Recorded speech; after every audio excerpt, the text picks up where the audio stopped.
ᱱᱚᱣᱟ ᱱᱚᱭᱟᱜᱨᱟᱢ ᱵᱞᱚᱠ ᱨᱮᱱᱟᱜ ᱥᱚᱵᱚᱨ ᱱᱟᱠᱷᱟ ᱥᱚᱱᱟᱢᱚᱦᱤᱢ ᱥᱚᱱᱚᱛ ᱰᱟᱹᱦᱤ ᱜᱷᱟᱴ ᱫᱚ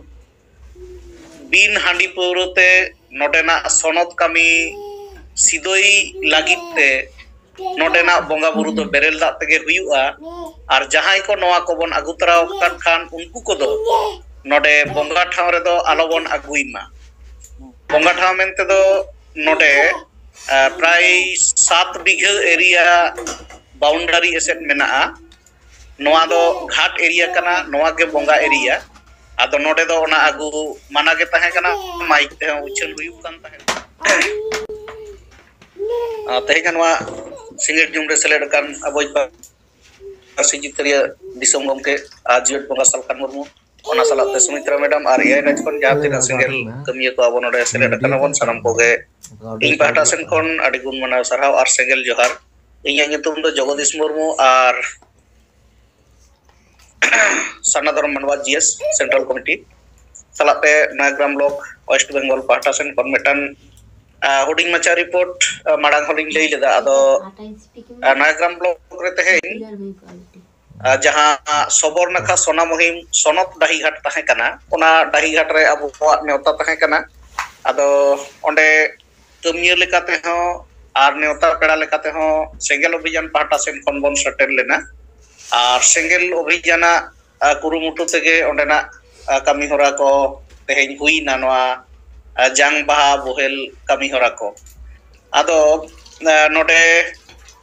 प्राय 380 लेका यात्री को हेज लेना अर्थात उन होड़ा जांग बाहा बोहेल को आगु लेदा आदो पहिलो खन गे कम्युनिटी पाटा सेन खन माइक ते उच्चन हुयु कान तहेना जे नोआ नयाग्राम ब्लॉक रेना सबोर नखा सोनामहिम सनत डाही घाट दो बिन हांडी पौरते नोडेना सनत कमी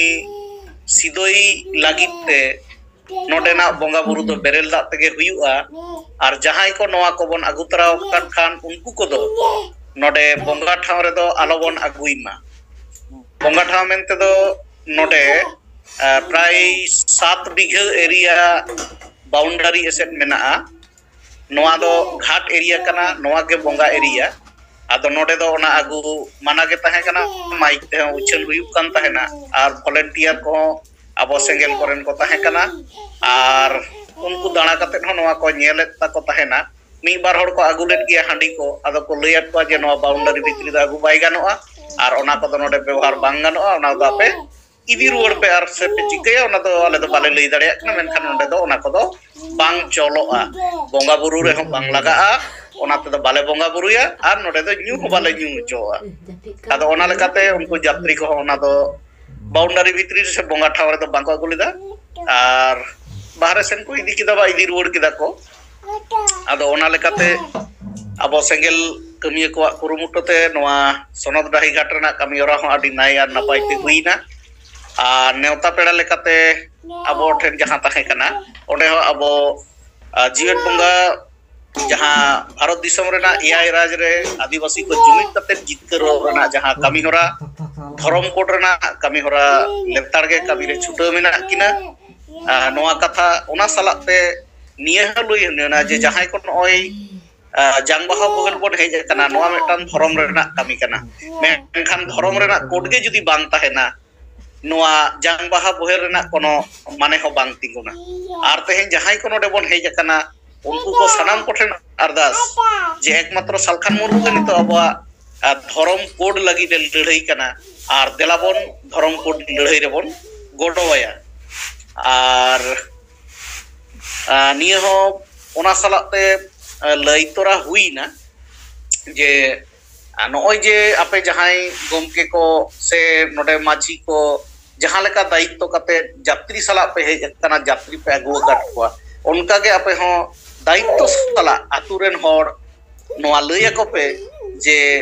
नुंका के जनो अब हो हरम आंदोलन रेना कामी रेबन कोड बाबो न्यामा ताहले खान अबोरेन होर तेहेन होयतो 400 यात्री को हेज कना गापा दिन एटा धरम रे को चलाव लेन खान होर आदो जांग बाहा बोहेल बाको हिजुआ ताहले खान सुदु जांग बाहा बोहेल दो कते दो लाभ बनुआ ओना रेना माने दो हुई कना धरम कोड रेना लागती मेना धर्म कोड रे बोन आंदोलना देला बोन नोवार बोन गड़ब मा निया को कथा मंच खन लई हुईना आर निंके कते तेहेnya नोवा सेंगेला उयहर बिचार लेकाते नोडे बेरेल दाते नुकु यात्री को कमी होरा आदि नाय नपाय ते हुईना आर निया गे नयाग्राम ब्लॉक पाहटा सेन कोन रिपोर्टिंग आर मा दहड़ाते सनाम को जोहार अडी अडी सरहा जगदीश मुर्मू गोंके चे नोय तिहिन आपे सुनदरही घाट रे जहां तिहिन नोय बेरेल दा तेगे नोय जहां को अबुआ कमी होरा पे हुई किया नोआ लगे अडी अडी सरहा जहां दो नोय 300 खन हो जिति हड़ को सिटर को तानला नो दो अडी मारंग कमी कना नोआ जहां नोडे हिम्मत और साहस पे उदु तड़े ता नोआ लगे अडी अडी सरहा